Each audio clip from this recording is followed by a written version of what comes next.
Nous avons 25 minutes pour régler un problème majeur et mes deux camarades, Jean-Dominique et Jean-Pierre, vont s'efforcer de trouver une solution au problème le plus compliqué qui existe aujourd'hui, qui est double.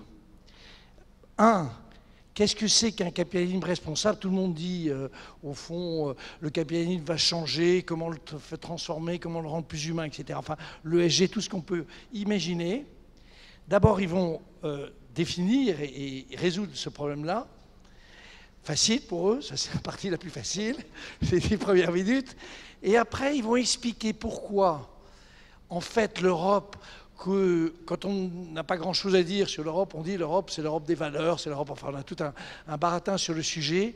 Pourquoi, à juste titre, l'un et l'autre pensent que la définition d'un capitalisme responsable permet de créer une valeur très spécifique à l'Europe, et pourquoi derrière tout ça, au fond, la transformation même du capitalisme prendra comme modèle ce qu'ils vont nous proposer en 24 minutes. Alors, on gagne beaucoup de temps, parce que je ne les présente pas, ils sont tous les deux présidents de deux grandes entreprises dont vous entendez beaucoup parler, qui sont des joyaux de l'économie française. Bravo. Et c'est pour cela que dans les 24 minutes qu'il leur reste, 12 minutes chacun, ils vont résoudre les deux problèmes. Et après, je dirais, j'avais presque la tentation de dire, on a terminé, mais c'est pas vrai, il y aura des sessions après.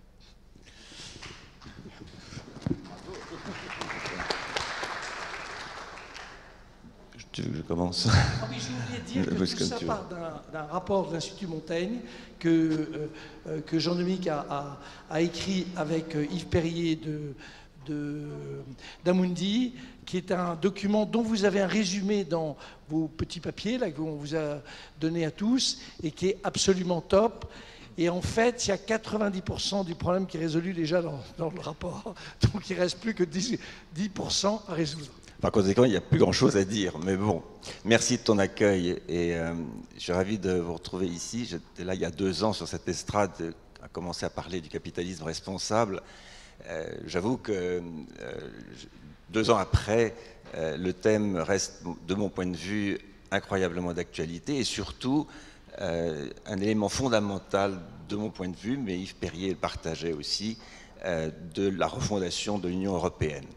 Je crois que on peut avoir toutes les définitions de la terre du capitalisme responsable. Il y en a une qui est simple, qui consiste à dire qu'elle est là pour apporter la prospérité tout en résoudant les problèmes de l'environnement et des crises sociales. C'est un petit peu simple, mais finalement ça dit bien les choses. Je crois qu'on est absolument convaincu que l'Europe a en elle-même des racines particulières qui fait que ceci, s'il se met en place correctement, peut affirmer son identité. Je me souviens, il y a 2 ans, j'avais fait une description un peu apocalyptique de la situation du monde et de la situation des démocraties. J'avoue qu'aujourd'hui, je n'ai pas tellement changé d'avis, ça ne s'est pas tellement amélioré. Mais en revanche, la lumière de cette consolidation d'un capitalisme respectable et à long terme me paraît être pour l'Europe une voie de sortie absolument extraordinaire pour s'imposer dans le débat mondial, en particulier entre les grands blocs qui fragmentent aujourd'hui le monde. Alors, évidemment, la crise qu'on vient de traverser, tout a été dit dessus, je ne vais pas revenir dessus. On constate que ça a effectivement mis je dirais, en challenge notre système économique. Il y a une chose que ça a apporté, on l'a dit tout à l'heure un peu, c'est une forme de rupture entre la relation entre l'État et les entreprises. Je crois que, de mon point de vue, et j'espère que vous le partagez, il me semble que l'entreprise doit maintenant prendre les choses en main, prendre les rênes. L'entreprise doit être totalement responsabilisée et c'est l'entreprise qui est le point central de notre vie économique et sociale qui doit résoudre la question du capitalisme responsable et donc aider l'Europe. C'est à nous d'apporter ce système qui doit être une forme d'alternative à ce qui peut exister aujourd'hui. Cette méfiance du capitalisme, il faut en sortir. Il faut apporter une version rassurante du capitalisme qui ne soit pas simplement un accompagnement moral du capitalisme financier. Il faut aller au-delà. C'est ça que nous avons voulu partager avec Yves. Et si jamais vous avez le courage de lire le document que nous avons en quelque sorte produit, eh bien, vous y verrez la conviction qu'on y affiche. Alors, comme le temps passe vite et que peut-être laisser du temps au débat, je vais essayer d'être aussi synthétique que possible sur les voies. Il y a 3 grands axes que nous préconisons, puisque, au passage, il faut arrêter d'en parler sur le plan théorique, il faut rentrer dans le concret. Et nous sommes maintenant dans le politique, c'est-à-dire qu'il faut des décisions politiques pour arriver à résoudre ces questions-là. Et donc, évidemment, après avoir entendu François Sureau, nous allons tomber de 3 étages, pardonnez-moi, mais on va tomber dans le concret, parce que maintenant, il va falloir effectivement passer aux actes.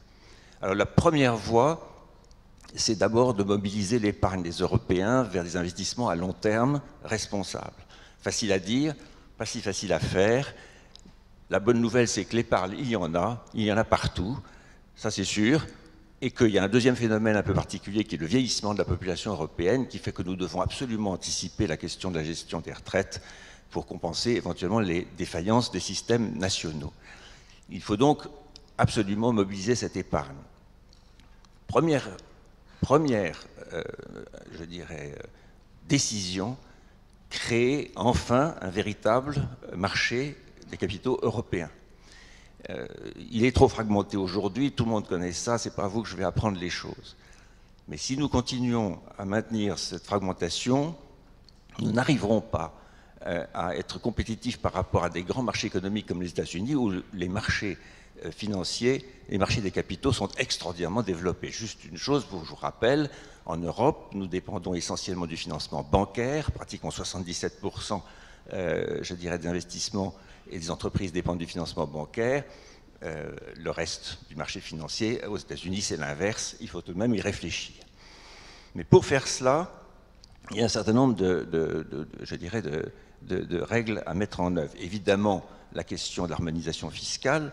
Comment voulez-vous avoir un marché global si, je dirais, sur le plan fiscal, le support des investissements n'est pas homogène?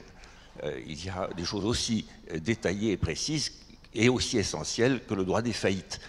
Ça va vous paraître très terre à terre, mais si on ne résout pas une harmonisation du droit des faillites en Europe, on n'arrivera jamais à faire un marché des capitaux homogène. Voilà, les plus grands spécialistes vous en diront beaucoup plus. Il y a une chose essentielle, et Christian de Boissieu l'a évoqué, c'est cette question des, je dirais, des normes prudentielles. Vous comprenez, tout était très bien dans l'idée de créer des normes prudentielles pour protéger à la fois le secteur bancaire et je dirais, l'épargnant. Et après la crise financière, on a mis tout ça en œuvre, on a parlé de Solvency II, de Bâle III, etc. Mais le problème, c'est que justement, leur mise en œuvre a provoqué un défaut qui n'avait pas été anticipé à l'époque, c'est-à-dire en fait un espèce d'affaiblissement consubstantiel à la capacité des organismes financiers, assurances et banques en Europe pour investir en actions, parce que les règles prudentielles ont imposé des règles de constitution de fonds propres tout à fait sympathiques, mais qui au demeurant, en rajoutant la notion de transparence, et ce point est fondamental, cette notion de transparence qui a imposé la règle du mark-to-market dans l'ensemble de notre système économique européen, eh bien nous avons accru la volatilité des marchés et nous avons créé des gros problèmes, je dirais, de constitution des fonds propres de nos entreprises financières. Résultat des courses, on a immobilisé des fonds d'épargne qui aujourd'hui se précipitent sur des actifs sans risque, c'est-à-dire au fond l'endettement des États, et ne privilégient absolument pas l'investissement dans les entreprises. Comment voulez-vous qu'on s'en sorte pour faire du capitalisme responsable et investir à long terme dans, je dirais, notre économie? Au passage, ceux qui en ont profité, c'est bien entendu les acteurs extérieurs à l'Europe. Les investissements anglo-saxons en Europe sur les 10 dernières années ont augmenté massivement, je ne vous parle même pas des investissements chinois. Donc là, nous avons un sujet majeur, la question des normes prudentielles. On pourrait aller beaucoup plus loin, je pourrais vous parler bien entendu des heures sur la nécessité en Europe d'augmenter l'épargne salariale à travers la participation. Peut-être une idée que nous mettons ensemble avec Yves, c'est la création d'un fonds de pension européen souverain qui pourrait, étant géré de façon mutualiste, j'allais dire, peut-être résoudre une grande partie des problèmes des défaillances des systèmes de retraite dans les années à venir. Premier sujet, donc, les marchés des capitaux. Le deuxième, faisons le constat, qu'on le veuille ou non, avec les nuances qui vont bien, qu'aujourd'hui, le reporting financier et extra-financier en Europe est aujourd'hui soumis à des règles qui nous viennent d'ailleurs et que l'Europe n'a pas pu maîtriser. On pourrait rentrer dans le détail si vous le voulez. Parlons des normes IFRS, parlons de tous ces éléments-là. tout ceci créé par un IASB, qui finalement décide de ce qui est bon pour l'Europe. L'Europe n'a qu'un seul choix, c'est de décider de mettre en œuvre ou non. Mais le résultat de tout cela, je vous le dis, c'est que nous avons été finalement influencés par des normes que nous n'avons pas maîtrisées et qui sont totalement contraires à l'esprit de long terme de responsabilité que je parle quand je parle de capitalisme responsable. C'est fondamental, il faut reprendre cela, il faut que nous reprenions la main sur la capacité de régler les normes comptables et financières en Europe. L'Europe, la Commission, doit reprendre le pouvoir. L'autre sujet, c'est bien sûr l'extra-financier. C'est celui qui nous intéresse beaucoup d'ailleurs par rapport à ce qu'on appelle le capitalisme responsable. Et là encore, je dirais, nous avons un jeu formidable à jouer qui, je crois, peut être absolument à l'essence du capitalisme responsable en Europe. Ce n'est pas que nous n'ayons pas pris d'initiative en Europe. Au contraire, l'Europe est extraordinairement charpentée dans ce domaine. Je ne vais pas vous rentrer dans tous les détails des directives qui sont sorties entre 2014 et aujourd'hui. Mais sachez que la progression de ces directives en Europe est assez remarquable. Elles donnent, c'est vrai, des règles non contraignantes, mais elles sont assez exhaustives. Elles demandent aux entreprises de dire beaucoup de choses. Et ça, je crois que de ce côté-là, nous ne manquons pas de directives. C'est peut-être pas la peine d'en avoir trop. Ce qui nous manque, c'est une homogénéité des transcriptions de ces directives dans les différents pays. Il nous manque une méthodologie pour déterminer ce qui doit entrer en ligne de compte quand on détermine un critère pour l'économie responsable. Il nous manque donc une méthodologie, une harmonisation, et là, seul le politique peut le régler. Il faut donc aller dans ce sens. C'est tout à fait fondamental pour une raison simple, c'est que si nous voulons nous distinguer dans l'avenir définitivement d'autres types de capitalisme qui sont quand même moins rassurants, eh bien il faut traiter le problème par les valeurs et non pas par les risques. Je m'explique, traiter le problème par des valeurs, c'est d'avoir des critères qui les relient le plus possible à ce qu'on pourrait appeler les valeurs européennes, même si le mot n'est pas toujours facile, mais sortir de la simple analyse par les risques, qui est l'analyse anglo-saxonne, qui est respectable en soi, mais qui est très sélective. En d'autres termes, lorsqu'on traite sur les valeurs, on va s'intéresser à la résilience des entreprises, à se demander comment elles peuvent surmonter les défis d'avenir, que ce soit le climat ou ailleurs, etc. Quels sont leurs impacts réels et comment est-ce qu'elles traitent le sujet. Si on ne traite ça que par les risques, on va rentrer dans une matérialité purement financière qui sera probablement tout à fait respectable, mais totalement insuffisante pour promouvoir un véritable capitalisme responsable. Enfin, le troisième point, et je m'arrêterai là, parce que je pourrais être intarissable, c'est créer un cadre politique en Europe qui permet justement à ce capitalisme responsable de se développer. Alors ne me lancez pas sur la raison d'être, ne me lancez pas sur ces sujets absolument fondamentaux, mais pourtant c'est quand même le cœur du sujet. Il faut qu'en Europe aujourd'hui, on encourage l'ensemble des entreprises européennes à avoir une raison d'être, qui est la colonne vertébrale à la fois de la stratégie qui peut être mise en œuvre, mais aussi le reflet de ce qui pourrait être, au fond, l'idéal de notre capitalisme responsable, c'est que l'ensemble des entreprises soient gérées, bien entendu, dans l'intérêt des actionnaires, mais qu'elles prennent en compte, comme vous le savez, les enjeux sociaux et environnementaux de leurs activités.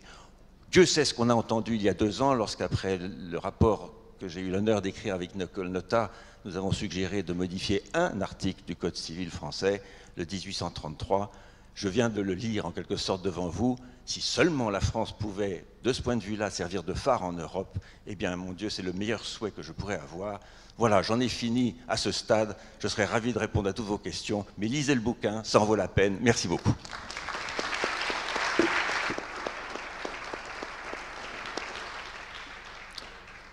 Merci. Ben moi, je viens, alors pas en contrepoint, mais plutôt en complément à illustration de ce que vient de dire Jean-Dominique. Moi, je crois qu'on partage beaucoup de convictions sur ces sujets. Et il y a 2 ans, j'étais effectivement assis au premier rang, écouter Jean-Dominique dresser cette première esquisse de ce que pouvait être ce capitalisme européen responsable. Moi, je vais essayer d'être court pour laisser placer un peu de questions. Je voudrais revenir sur 3 points. Après vous avoir donné ce que j'appellerais une bonne nouvelle du terrain, c'est qu'aujourd'hui, dans le dialogue entre une entreprise et ses investisseurs, et ce qui est très original dans le rapport que Jean-Dominique a construit avec Yves Perrier, c'est qu'on se concentre sur le sujet essentiel du capitalisme, qui sont les investisseurs. Et c'est vraiment quelque chose qui change un tout petit peu des approches que nous avons eues jusqu'à présent, qui étaient plutôt autour de la manière dont l'entreprise prenait des engagements, de la manière dont elle pouvait être réglementée. Là, c'est se dire comment est-ce qu'on peut faire en sorte qu'il apparaisse en Europe une masse d'investisseurs porteurs des valeurs du projet européen. Et donc la bonne nouvelle, c'est qu'aujourd'hui, quand une entreprise discute avec ses investisseurs, les sujets d'investissement socialement responsable deviennent un élément de la discussion. Je suis, comme Jean-Dominique, un président de conseil aujourd'hui. Je fais ce qu'on appelle des roadshows de gouvernance, ce qui veut dire qu'une fois par an, on va rencontrer nos investisseurs sur des thèmes qui sont un petit peu différents des thèmes qui font l'objet des roadshows trimestriels du management de l'entreprise. Et là, on voit en face de nous des investisseurs qui se sont dotés de moyens, qui ont des équipes autour d'elles, qui nous challengent sur un certain nombre de sujets essentiels. Les problématiques d'environnement, les problématiques de responsabilité sociale. Et je trouve que c'est un progrès. Alors, je suis un optimiste, j'ai tendance à voir les verres à moitié pleins plutôt qu'à moitié vides. Cette tendance se fait lentement, trop lentement sans doute, mais le dialogue s'est fortement enrichi. Donc, premier commentaire, ou premier thème, moi je pense que c'est vraiment très important qu'on ait fait ce choix dans ce travail et dans la discussion que nous avons aujourd'hui de l'Europe. J'étais un peu inquiet, je dois dire, il y a quelques mois, de voir le thème de la souveraineté donner le sentiment que les solutions devaient se trouver dans les limites de notre hexagone, qu'il s'agisse de relocalisation d'entreprises, qu'il s'agisse de contrôle de chaînes stratégiques, de chaînes de valeur stratégiques. On avait tout d'un coup le sentiment qu'il fallait que les choses se passent chez nous, à défaut de quoi nous perdions le contrôle et n'avions pas la capacité de défendre nos intérêts. Je suis convaincu que c'est à l'échelle de l'Europe que ces réflexions sont pertinentes et effectivement c'est quelque chose qu'on a perçu d'ailleurs dans certains des débats d'hier et de ce matin. Il faut que nous nous inscrivions dans le projet européen. La France trouvera sa place, trouvera la capacité à répondre aux défis qui sont les siens dans le cadre de l'Europe. Sur les sujets ESG, attention à ne pas nous retrouver dans une situation dans laquelle l'événement annuel important sur l'investissement socialement responsable, c'est la lettre que Larry Fink envoie en décembre aux sociétés dans lesquelles il a une participation. Nous avons la capacité, Larry Fink, pour ceux qui ne le connaissent pas, le CEO de Blackstone, BlackRock, qui est effectivement un des plus gros investisseurs de la planète. Il faut que nous trouvions la force, la capacité de développer une approche européenne de ces sujets. Et le point essentiel pour moi, c'est les référentiels. C'était le second point de l'intervention de Jean-Dominique. Aujourd'hui, multiplicité de référentiels sur les thématiques ESG. Il faut que nous fassions l'effort en Europe de développer, probablement pas un, le sujet ne s'y prête pas, mais un petit nombre de référentiels qui nous permettent d'entretenir le dialogue avec nos investisseurs. Et là, les initiatives sont trop nombreuses. Chaque État souhaite développer sa propre approche. La France, évidemment, ne fait pas défaut à cette tendance. On s'affaiblit en multipliant les réglementations, en multipliant les demandes de disclosure aux entreprises, alors qu'il nous faudrait avoir une approche européenne déterminée. Nous avons la chance, en Europe, d'avoir un certain nombre de grands groupes qui ont un champ d'action qui est le monde. C'est bien sûr le cas de Renault, c'est le cas d'Engie et c'est le cas de beaucoup d'entreprises qui sont représentées ici. Il faut que nous ayons l'ambition de projeter notre modèle européen hors d'Europe. Nos amis anglo-saxons le font avec beaucoup d'enthousiasme. Nous sommes quelquefois trop timides. La tendance naturelle qui est de dire nous voulons être chinois en Chine, nous voulons être américains aux États-Unis, elle trouve quelques limites. Et je suis de ceux qui pensent que sur un certain nombre de sujets, la capacité à projeter ce modèle nous permet effectivement d'avoir une influence. Moi, un thème sur lequel je me suis au fil de mes responsabilités un petit peu investi, c'est les droits sociaux minimaux. Quelque chose que Danone a commencé il y a pas mal de temps maintenant, qu'on a poursuivi, enfin que j'ai poursuivi chez Solvay, beaucoup d'autres entreprises s'y sont engagées. Engie est bien sûr très active dans ce domaine. Il s'agit simplement de fixer quelques droits sociaux minimaux que nous portons sur l'ensemble de nos sites et sur l'ensemble des pays où nous opérons. C'est un élément très important pour porter et défendre cette notion de capitalisme responsable. Deuxième thème sur lequel je voulais intervenir, Jean-Dominique l'a évoqué, la raison d'être. Je pense qu'effectivement, les réflexions que nous portons aujourd'hui, elles reposent sur une bascule qui est de ne plus simplement réfléchir à la manière de traiter les externalités négatives, mais de se demander comment l'entreprise peut, dans son fonctionnement quotidien, avoir un impact positif sur son écosystème. Et on a eu, je trouve, quelques illustrations intéressantes ces derniers mois au moment du confinement, où la problématique de l'utilité pour les entreprises est apparue centrale. Tout d'un coup, on a découvert que les caissiers ou les caissières de votre petit supermarché avaient un rôle et une utilité essentielle. Ceux qui collectent les déchets, Veolia ou Suez, apparaissaient également des éléments essentiels qui permettaient d'assurer la continuité de la vie dans cette crise exceptionnelle. Des groupes comme LVMH se sont invités dans ce débat en prenant très tôt une position originale sur la production de gel hydroalcoolique. Les équipes d'Engie qui soutiennent des hôpitaux, qui assurent le fonctionnement d'infrastructures vitales. L'ensemble de ces entreprises ont réalisé que leur leadership aujourd'hui, il n'était peut-être pas tant autour de leur puissance, de leur taille, de l'importance de leur cash flow, mais de leur capacité à montrer qu'elles ont effectivement une utilité sociale réelle. Et cette utilité, nous avons la capacité, au travers de la raison d'être, à en faire une boussole qui guide nos choix stratégiques. Certains vont dire c'est de la com. Chez Engie, nous avons fait ce choix il y a quelques mois d'introduire la raison d'être dans nos statuts. Et je peux vous dire que le débat entre le conseil d'administration et la direction du groupe, c'était pas un débat avec la directrice de la communication pour se demander comment on pouvait faire un truc qui avait l'air sympa. C'était un débat avec ceux qui portaient les ambitions stratégiques du groupe, c'était un débat avec nos juristes également, pour comprendre comment on pouvait cristalliser et inscrire dans notre statut quelques phrases qui servent de boussole dans nos choix stratégiques. Et l'application concrète s'est faite rapidement. Nous avons annoncé à la fin du mois de juillet chez Engie un certain nombre d'orientations stratégiques qui visaient à clarifier un certain nombre de choix du groupe, à le recentrer sur un certain nombre de métiers fondamentaux. Je peux vous dire, et Claire Vaison qui est en face de moi dans l'assistance pourrait en témoigner, que quand nous avons fait ces choix stratégiques, la question de la raison d'être est réapparue. Nous avons regardé un certain nombre de scénarios, certains étaient très en ligne avec la raison d'être que nous avions inscrite dans nos statuts en fait à la précédente Assemblée Générale, d'autres nous en éloignaient. Nous avons fait le choix d'être fidèles à notre raison d'être et il y a quelques jours nous nous retrouvions autour d'un beau projet industriel qui avait toutes les caractéristiques industrielles et financières qui devaient conduire le conseil d'administration à l'accepter avec enthousiasme, et on s'est dit tout d'un coup, est-ce que ce projet est bien en ligne avec notre raison d'être ? La réponse va être apportée dans quelques semaines, mais aujourd'hui, chez Engie, et je ne présente pas du tout Engie comme un modèle de capitalisme responsable, j'essaie juste de partager une expérience très concrète de dirigeant d'entreprise avec vous, cette raison d'être, elle est une vraie boussole. Troisième thème sur lequel je voulais apporter au fond au débat, Jean-Dominique ne l'a pas évoqué, mais je sais que c'est aussi un sujet auquel il est très sensible, un aspect original de notre modèle européen, c'est le dialogue social.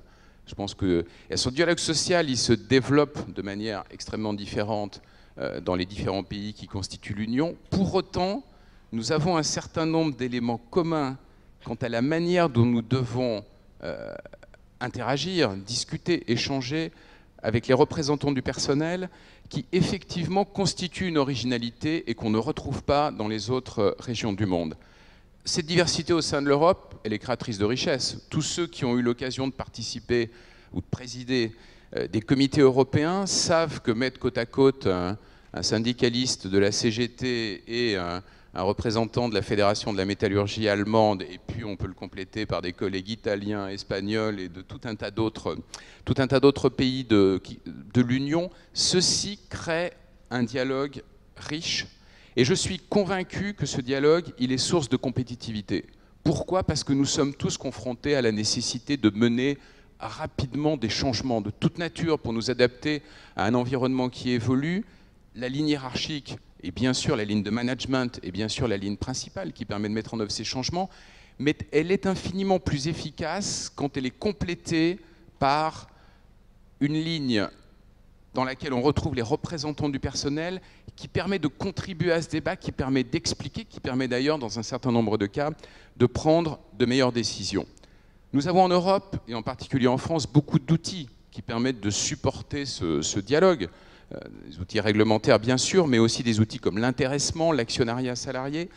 Je pense qu'il faut que dans ce modèle de capitalisme européen, nous donnions une place particulière au dialogue social. Et puis bien sûr, ça débouche sur un point que Jean-Dominique et Nicole Notat avaient traité dans leur rapport, qui est l'association des représentants des salariés à la gouvernance des entreprises.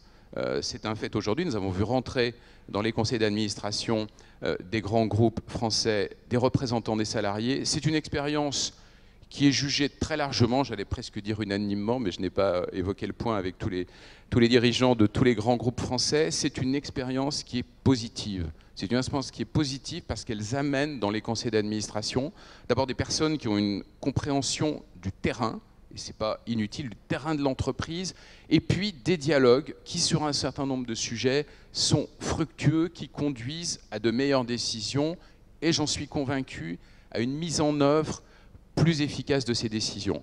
Alors c'est quelque chose qui est en marche, hein, et je pense qu'il faut effectivement dans ce domaine aller plus loin. Je ne crois pas que nous soyons prêts en France à un mode de gouvernance à l'allemande, qui d'ailleurs trouve également ses limites, mais il me semble que dans le développement de cette approche de capitalisme responsable européen, la place des représentants des salariés est pour nous un sujet de réflexion, et je l'espère, un sujet qui peut accélérer la transformation vers ce modèle.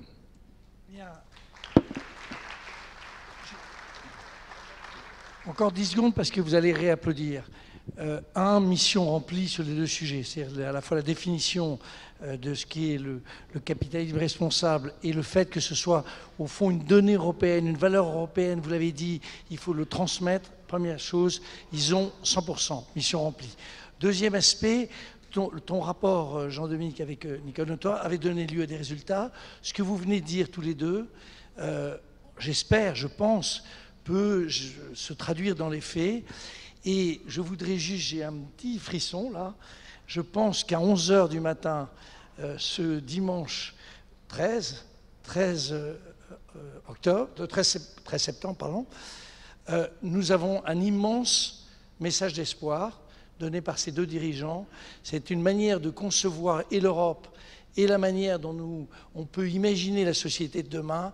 C'est formidable, donc vous pouvez réapplaudir. Alors, pas de standing ovation, parce que ça, on en a l'habitude, mais simplement, vous pouvez réapplaudir.